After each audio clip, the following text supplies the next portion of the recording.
ठंडी सुबह थी। आगरा की हवा में हल्की सी धुंध तैर रही थी। कहीं दूर अजान और मंदिरों की घंटियां एक साथ गूंज रही थीं। आराध्या अपने हाथों में स्केच बुक लिए अपनी छत पर खड़ी थी और आसमान की तरफ देख रही थी, जैसे आसमान में कोई जवाब छिपा हो। उसे हमेशा लगता था कि उसका शहर इतिहास से भरा है, कहानियों से भरा है और सुंदर है, और उसकी खुद की जिंदगी सीमित, छोटी और किसी और के डर में घिरी हुई थी।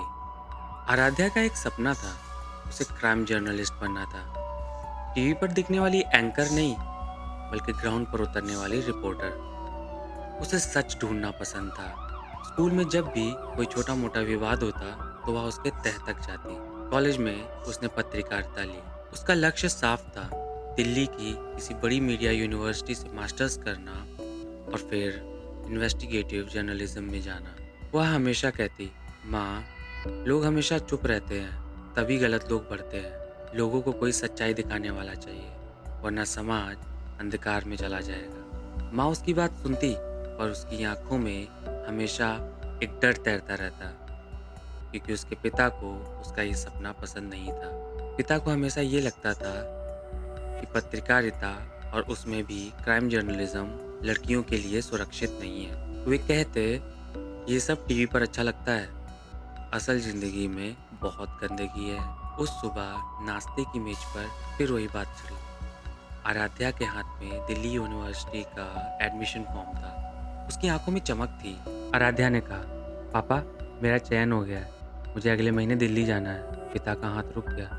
पिता ने पूछा, कहाँ जाना है? आराध्या ने बताया, पापा, दिल्ली जाना है, 2 साल का कोर्स है, हॉस्टल में रहूंगी। कुछ पल की खामोशी और फिर पिता ने सख्ती से बोला, कहीं नहीं जाओगी तुम। आराध्या ने गुस्से में पूछा, क्यों? पिताजी ने सख्ती में जवाब दिया, क्योंकि मुझे पता है बाहर की दुनिया कैसी है। आराध्या बोली, और मुझे नहीं पता क्या? आराध्या की आवाज़ कांपी पर रुकी नहीं। पापा, मैं बच्ची नहीं हूँ। पिता ने अखबार मेज पर पटक दिया और बोले, तुम्हें समझ नहीं है, रोज क्या क्या खबरें आती हैं, देखा है? लड़कियां गायब हो जाती हैं, फंस जाती हैं। मैं अपनी बेटी को उस आग में नहीं झोंक सकता। आराध्या बोली, तो क्या करूं मैं? यहाँ बैठकर शादी का इंतजार करूं? पिता गरजे, बात को मत घुमाओ, हम तुम्हारे लिए अच्छा ही सोचते हैं। आराध्या भी चिल्लाई, अच्छा या आसान? उसकी आंखें भर आई।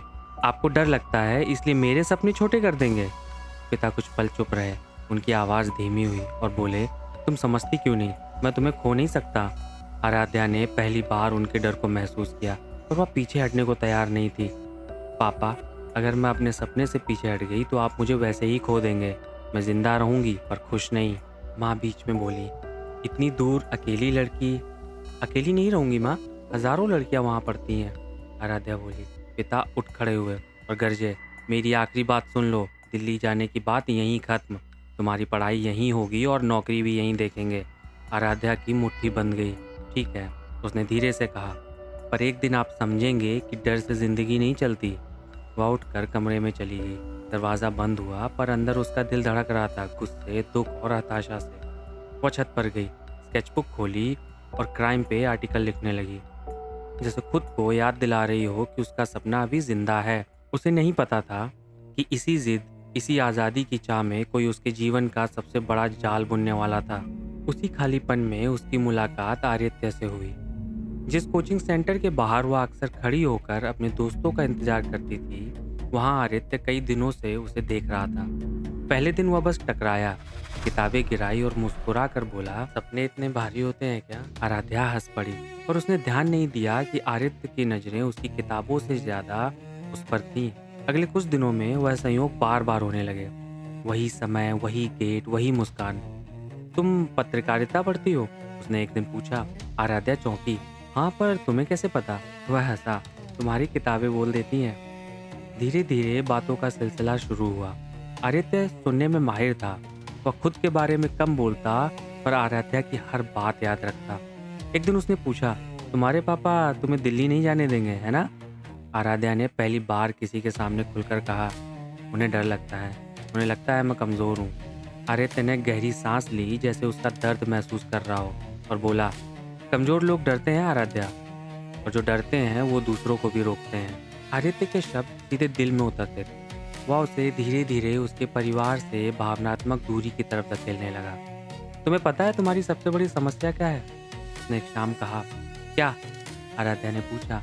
तुम हर बार खुद को साबित करना चाहती हो उन लोगों के सामने जो तुम्हें कभी समझना ही नहीं चाहते, आदित्य ने बोला। आराध्या चुप हो गई। उसे लगा जैसे कोई उसकी मन की गांठ खोल रहा है। फिर आदित्य ने अपना किरदार गढ़ना शुरू किया। संघर्षशील लड़का, जिसके माता पिता नहीं है, जिसने अकेले मेहनत करके जिंदगी बनाई है। मैं नहीं चाहता तुम भी मेरी तरह अकेली लड़ो, वह कहता। मैं तुम्हारे साथ हूँ। वह छोटे छोटे एहसान करने लगा। नोट्स लाना, फॉर्म भरने में मदद करना, घर के बाहर खड़े होकर बस यह सुनिश्चित करना कि वह सुरक्षित घर पहुंची। हर मदद के साथ वह उसके भीतर भरोसे का एक धागा और कस देता। धीरे धीरे उसने उसे अपने परिवार के खिलाफ सोचने पर मजबूर कर दिया। अगर तुम दिल्ली चली भी गई, वह बोला, तुम्हारे पापा रोज फोन करके तुम्हें दोषी महसूस कराएंगे। तुम कभी आजाद नहीं हो पाओगी। तो क्या करूं? आराध्या ने एक दिन लगभग टूट कर पूछा। आदित्य की आंखें गहरी हो गईं। हम शादी कर लेते हैं, वह बोला। आराध्या सन्न रह गई। इतनी जल्दी? आराध्या बोली। जल्दी नहीं, सही समय पर। तुम मेरी हो और मैं तुम्हें उस दुनिया में ले जाऊंगा जहाँ कोई तुम्हें रोक नहीं सकेगा। और दिल्ली क्यों, हम किसी और शहर जाएंगे। वहां से तुम अपनी पढ़ाई भी करोगी और मैं तुम्हारे साथ रहूंगा। वह हर तर्क के साथ एक मीठा सपना जोड़ देता। इधर घर में पिता को शक होने लगा। एक दिन उन्होंने आराध्या का फोन देख लिया। ये आदित्य कौन है? उनकी आवाज में कड़वाहट थी। दोस्त है, आराध्या ने डरते हुए जवाब दिया। दोस्त या कुछ और? पिता गुस्साए। अगर कुछ और हो तो? आराध्या ने पहली बार खुलकर कहा। पिता भड़क उठे। तुम्हें पता भी है ये लड़का कौन है, उसका परिवार, उसका काम? वो अच्छा है, आराध्या बोली। अच्छा? कितने दिन से जानती हो उसे? पिता ने तेज आवाज में पूछा। जितना काफी है समझने के लिए, आराध्या ने तुरंत जवाब दिया। पिता की आवाज भारी हो गई। बेटी, दुनिया में मीठी बातें करने वाले बहुत होते हैं। जो ज्यादा मीठा बोलता है उससे सावधान रहना चाहिए। रात में आराध्या ने जो घर पर हुआ उसके बारे में आदित्य को फोन पर बताया। आदित्य ने फोन पर कहा, देखो, उन्हें तुम पर भरोसा नहीं है, उन्हें बस अपने डर पर भरोसा है। अगर तुम सच में अपने सपनों के लिए खड़ी नहीं हुई तो तुम जिंदगी भर पछताओगी। उसने चुप्पी के बीच फुसफुसा कर फिर से कहा, मैं तुम्हें खो नहीं सकता आराध्या। अगर तुम पीछे हटी तो मैं चला जाऊंगा। यह भावनात्मक दबाव था। आदित्य ने प्यार की आड़ में धमकी दी थी। आराध्या दो दुनियाओं के बीच फंस गई। एक तरफ पिता का सख्त, डर से भरा प्यार, दूसरी तरफ आदित्य का समझदार, मीठा सहारा। उसने तुलना की। पिता रोकते थे, आदित्य बढ़ावा देता था। उसे फर्क समझ नहीं आया कि एक का डर अनुभव से जन्मा था और दूसरे का भरोसा एक जाल था। आखिरकार एक दिन उसने घर में ऐलान कर दिया, मैं आदित्य से शादी कर रही हूँ। माँ के हाथ से गिलास गिर गया। पिता की आंखें लाल हो गई। तुम हमारे खिलाफ जाओगी? मैं अपने लिए जा रही हूँ, उसने कहा, पर उसकी आवाज में कपकपी थी। पिता ने आखिरी बार समझाया, बेटी, अगर वह सच्चा है तो इंतजार करेगा। पढ़ाई पूरी करो, हम खुद शादी करेंगे। आराध्या ने सिर हिला दिया। आदित्य को साबित करने की जरूरत नहीं है, मैं जानती हूँ वो सही है। आदित्य ने उसे जल्दी शादी के लिए उकसाया। तुम्हारे पापा हमें कभी स्वीकार नहीं करेंगे। अगर हम अभी नहीं गए तो वह तुम्हारी शादी कहीं और कर देंगे। उसने उसके डर को हथियार बना लिया। और एक सुबह जब शहर में हल्की धुंध थी, आराध्या घर छोड़कर चली गई। उसे लगा वो अपने सपनों की ओर कदम बढ़ा रही है। उसे नहीं पता था कि जिस हाथ को उसने सहारा समझा वह दरअसल भेड़िए का पंजा था, जो धीरे धीरे उसे अंधेरे जंगल में खींच रहा था। कोर्ट मैरिज वाले दिन आराध्या पहली बार सच में हिल गई थी। छोटे से कमरे में दो गवाह खड़े थे। टेबल पर रजिस्टर खुला था और पंखा धीमी आवाज में घूम रहा था। जब कागज उसके सामने रखा गया तो उसकी उंगलियां कांप गई। उसने आदित्य की तरफ देखा और बोला, क्या हम थोड़ा इंतजार नहीं कर सकते? पापा अगर मान जाए तो? उसकी आवाज में आखिरी उम्मीद थी। आदित्य ने अपनी आंखें नरम कर ली, पर भीतर एक शक्ति छिपी थी। उसने उसका हाथ पकड़ लिया और कहा, तुम्हें अब भी अपने पापा की इजाज़त चाहिए? वही पापा जो तुम्हें पिंजरे में रखना चाहते हैं? अगर मैं गलत होता तो क्या मैं तुम्हें यहाँ सबके सामने शादी के लिए लाता? लेकिन आराध्या कुछ बोलती उससे पहले आदित्य ने बोला, लेकिन क्या? क्या तुम्हें मुझ पर भरोसा नहीं? उसने धीरे धीरे शब्दों का जहर खोला। तुम जानती हो ना, अगर आज तुमने कदम पीछे खींचे तो तुम्हारे घर वाले जीत जाएंगे। वो कहेंगे देखा, हमारी बेटी को खुद पर भरोसा नहीं था, तुम अपनी ही नज़रों में गिर जाओगी। आराध्या चुप हो गई। उसने सोचा, शायद यही सही है, शायद डर ही उसे रोक रहा है, और उसी डर को हराने के लिए उसने साइन कर दिया। घर छोड़ते समय माँ की सिसकियाँ और पिता की पत्थर सी खामोशी उसके पीछे रह गई। उसने खुद को समझाया, एक दिन सब ठीक हो जाएगा। लेकिन नए शहर पहुँचते ही उसकी कल्पनाओं का घर टूट गया। वह जगह घर जैसी नहीं थी, वह एक बहुत बड़े एरिया में फैली बस्ती थी, जिसका कोई अंत नहीं दिख रहा था। वह एक घर में गए, जो पुरानी सीलन भरी इमारत थी। खिड़कियों पर मोटी जालियाँ, दरवाजों पर बाहर से ताले। भीतर एक अजीब सी गंध थी, डर और चुप्पी की। कुछ दिन यहीं रुकना होगा, आदित्य ने सहज स्वर में कहा। यहाँ? आराध्या ने पूछा, और फिर चारों ओर देखते हुए बोली, तुमने तो कहा था हम किराए के फ्लैट लेंगे। आदित्य हल्का सा हंसा। अरे, ये टेम्परेरी है, बिजनेस सेट कर रहा हूँ, थोड़ा एडजस्ट करो। शादी की है हमने, भाग कर नहीं आए हैं, सब होगा। पहली रात आदित्य ने कहा, तुम्हारा फ़ोन मुझे दे दो, यहाँ नेटवर्क कमज़ोर है और बाहर खतरा भी है। पर मुझे माँ से बात करनी है, आराध्या बोली। तुम्हारी माँ ने तुम्हें स्वीकार किया क्या? आदित्य ने कहा। आराध्या की आवाज़ ठंडी हो गई। अभी उनसे बात करके क्या फ़ायदा, जब सब ठीक हो जाएगा तब बात कर लेना, आदित्य ने आगे बोला। वह चुप हो गई। दूसरे दिन एक औरत आई, तेज नजरें, सख्त चेहरा। उसने काले कपड़े थमाए और बोली, यह पहन लो, यहाँ ऐसे ही रहना होगा। पर क्यों? आराध्या ने कन्फ्यूजन में पूछा। औरत ने उसे ऊपर से नीचे तक देखा। सवाल मत करो, जैसा कहा जाए वैसा करो। आराध्या ने उसी शाम आदित्य से पूछा, ये सब क्या है? मैं बाहर क्यों नहीं जा सकती, और ये कपड़े क्यों पहनने हैं मुझे? आदित्य ने आंखें चुराई। तुम बहुत सोचती हो, थोड़ा भरोसा करना सीखो। दुनिया उतनी आसान नहीं है जितनी तुम्हारी किताबों में लिखा है। मुझे अजीब लग रहा है, आराध्या ने डरते हुए बोला। तुम्हें हर चीज में ड्रामा दिखता है। मैं तुम्हारे लिए सब कुछ कर रहा हूँ और तुम मुझ पर ही शक कर रही हो। वह फिर चुप हो गई। तीसरे दिन सुबह उठी तो आदित्य नहीं था। उसका फोन बंद, दरवाजा बाहर से बंद। उसका दिल धक धक करने लगा। उसने खिड़की से बाहर झाँका, सिर्फ ऊंची दीवारें थी। वो दरवाजा पीटने लगी। आदित्य, दरवाजा खोलो। कोई जवाब नहीं। कुछ देर बाद वही औरत आई। चिल्लाने से कुछ नहीं होगा। आदित्य कहाँ है? आराध्या ने पूछा। काम पर गया है, औरत बोली। कब आएगा? आराध्या ने फिर से पूछा। औरत ने ठंडी हंसी हंसी। जब जरूरत होगी। उसके भीतर डर ने जड़ें जमा ली। आज कमरे में 3 और लड़कियां थीं। एक कोने में बैठी लड़की ने धीमे से पूछा, तुम भी नहीं हो? आराध्या का गला सूख गया। मतलब? लड़की की आंखें भर आईं। हमें भी ऐसे ही लाया गया था। उस पल आराध्या की दुनिया घूम गई। नहीं, नहीं, मेरा पति आदित्य ऐसा नहीं है। लड़की ने बोला, वो आदित्य नहीं, आरिफ है। फिर लड़की ने हल्का सा सिर झुका लिया और बोली, हमारा पति भी वही है। आराध्या के कानों में जैसे धमाका हुआ।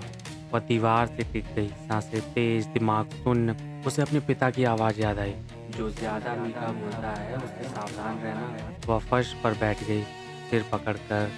नहीं, ऐसा नहीं हो सकता। दिन बीत गया, रात आई। उस रात कमरे का दरवाज़ा बंद कर दिया गया, खाना फेंक कर दिया गया। जब उसने खाने से मना किया तो एक आदमी अंदर आया, उसका हाथ कस कर पकड़ लिया। यहाँ नियम मानने पड़ते हैं, वह बोला। उसकी पकड़ इतनी सख्त थी कि उसकी कलाई लाल पड़ गई। उसका मानसिक संतुलन डगमगाने लगा। उसे लगा जैसे दीवारें सिकुड़ रही हैं। उसे माँ की सिसकियाँ सुनाई देने लगीं। वह रोई, बहुत रोई, पर उस जगह आंसू किसी काम के नहीं थे। रात गहरी थी। कमरे की छत पर लगी टिमटिमाती बल्ब की रोशनी दीवारों पर अजीब परछाइयाँ डाल रही थी। उसी सन्नाटे में उसने 2 आदमियों की धीमी आवाज़ सुनी। 6 दिन वाली लिस्ट में इसका नाम डाल देना, पासपोर्ट बन जाएगा। शब्द हवा में नहीं तैर रहे थे, वे सीधे उसके सीने में धंस रहे थे। उस एक पल में जैसे उसकी सांस रुक गई, उसका दिमाग खाली हो गया। फिर अचानक सब कुछ साफ हो गया। उसे समझ आ गया, प्यार एक जाल था, शादी एक सौदा थी, और वह एक शिकार थी। पहले कुछ मिनटों तक उसका शरीर कांपता रहा। उसने अपने घुटनों को सीने से लगा लिया। आंखों के सामने पिता का चेहरा घूम गया, माँ की सिसकियाँ गूंज गईं। मैंने खुद को फंसाया। उसके भीतर एक आवाज़ उठी। डर उसकी नसों में दौड़ रहा था, ठंडा, शून्य कर देने वाला डर। पर उसी डर के भीतर कुछ और जन्म लेने लगा। एक जलता हुआ गुस्सा, अपमान का गुस्सा, धोखे का गुस्सा। उसने खुद से फुसफुसाया, मैं किसी की माल नहीं हूँ, मैं कोई सामान नहीं हूँ। उसने रोना बंद कर दिया, आंसू पोंछे। और पहली बार उस कमरे को ऐसे देखा जैसे कोई कैदी नहीं, बल्कि कोई शिकारी अपने शिकार की ज़मीन को परखता है। अगले दिन से उसका व्यवहार बदल गया। वह चुप रहने लगी, सवाल पूछना बंद कर दिया। जब औरत उसे डांटती, वह सिर झुका लेती। जब आदमी दरवाज़ा खोलकर खाना फेंकते, वह बिना विरोध के उठा लेती। उसने हार मान ली है, यह भ्रम उसने जानबूझकर उन लोगों में पैदा किया, पर अंदर उसका दिमाग शातिर तरीके से काम कर रहा था। वह नोटिस करने लगी, सुबह पहरा कौन बदलता है, कौन सा आदमी ज़्यादा लापरवाह है, किसके कदम भारी हैं, किसके हल्के, रात के किस पहर में बाहर वाली गली में कुत्ते भौंकते हैं, किस समय ऊपर वाली मंजिल की लाइट बंद होती है। उसने देखा कि पीछे के दरवाजे का कुंडा थोड़ा ढीला है। वह हर छोटी चीज़ गिनने लगी, सीढ़ियों के स्टेप्स, खिड़की से दिखने वाली दीवारों की ऊंचाई, गली में मुड़ने के 2 रास्ते। उसने खुद को शिकार की तरह नहीं, शिकारी की तरह सोचना सिखाया। हर बार जब वह पानी भरने के बहाने वहां जाती, वह हल्के से उसे और ढीला कर देती। इतना नहीं कि किसी को दिख जाए, पर इतना कि सही समय पर टूट सके। उसने उन 3 लड़कियों से बोलना भी कम कर दिया। उन्हें लगा वह टूट गई है। पहरेदारों को लगा वह अब खतरा नहीं। आराध्या को एक सरिये का छोटा टुकड़ा कोने में पड़ा मिला। उसने वह उठा लिया और अपने कपड़ों में छिपा लिया। आराध्या ने 2 दिन बाद की रात को भागने का प्लान बनाया था। उसी रात एक आदमी अंदर आया और आराध्या की ठुड्डी पकड़कर बोला, अब समझ आई तेरी जगह। आदमी की आवाज से कमरे में मौजूद लड़कियों की आंख खुल गई। आराध्या ने उसकी आंखों में सीधा देखा, पर तुरंत नजर झुका ली। हाँ, उसने बहुत धीमे स्वर में कहा। आदमी हंसा। अच्छा है, जो जल्दी समझ जाती है उसका सफर आसान हो जाता है। उसी पल उसके भीतर कुछ ठंडा और स्थिर हो गया। डर अब भी था, पर वह उसे जकड़ नहीं रहा था, वह उसे धार दे रहा था। अचानक वह आदमी आराध्या से जबरदस्ती करने की कोशिश करने लगा। आराध्या ने पहले उसे हटाने की कोशिश की, पर आदमी नहीं माना। आराध्या के पास कोई और चारा नहीं बचा। आराध्या ने सरिया निकाला और आदमी के गले के आर पार कर दिया। लड़कियां डर गईं और मुंह पर हाथ रख लिया। आराध्या ने उन्हें इशारे में चुप रहने को कहा। आराध्या के आंसू आ रहे थे। जिंदगी हमारे प्लान के मुताबिक नहीं चलती। आराध्या को उसी रात भागना पड़ा। भागना है तो घबरा कर नहीं, सोचकर, उसने खुद से कहा। बिजली अक्सर रात में कुछ मिनटों के लिए जाती थी। करीब 11:30 बज रहे थे। आराध्या की किस्मत अच्छी थी। उस अंधेरे में पहरेदार सुस्त पड़ गए थे।